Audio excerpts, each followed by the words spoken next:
Hello, my name's Jon Sermon. I'm a church leader based in the UK. I have a strong connection with Uganda through a charity called Romans 111 Trust.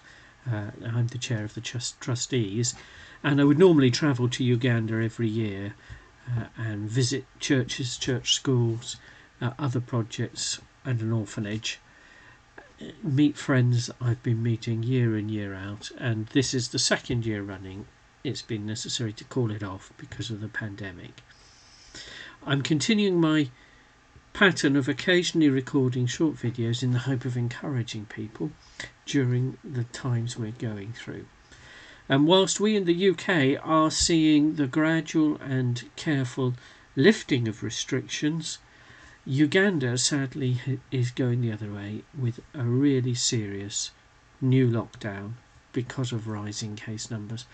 One of my friends contacted me only yesterday, including with the news that his particular local area, they're typically seeing 2 deaths every day with COVID, and indeed he himself had lost 3 family members to the illness.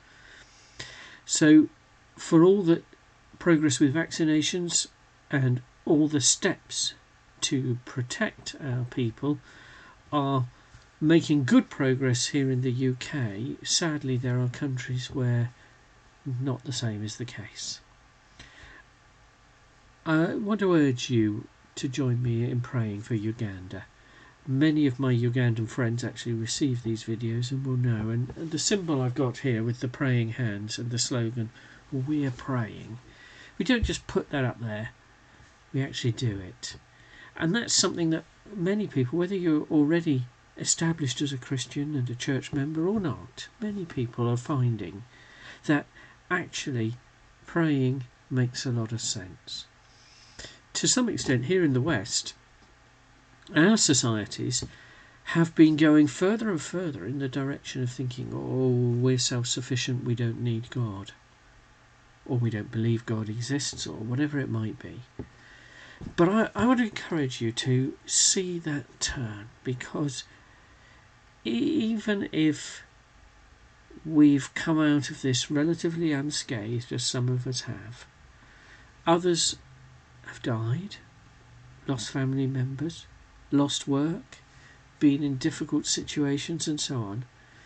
And whether we have or not, probably a good many of us are realising that the way we used to think, we're in control of our own destiny, we know what's happening, we are in charge, it no longer cuts the ice, does it?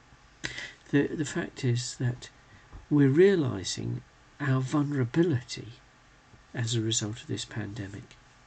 Now, reactions to realising our vulnerability could include retreat, fear, going into a way of living that is overcautious, possibly even, but they could include recognising that we're in God's hands. And if we can do that, I believe we really can be encouraged. I'm not saying this lightly. It's not as if I am unaffected myself. And during the pandemic, both my father and my father-in-law have died, although neither of them from COVID. We've, as a family, gone through the need to handle what we could in the way of funerals in limited ways. And we have felt our isolation from one another during the lockdowns and so on. So it's not as if I'm pretending everything went fine for me and it can for you too.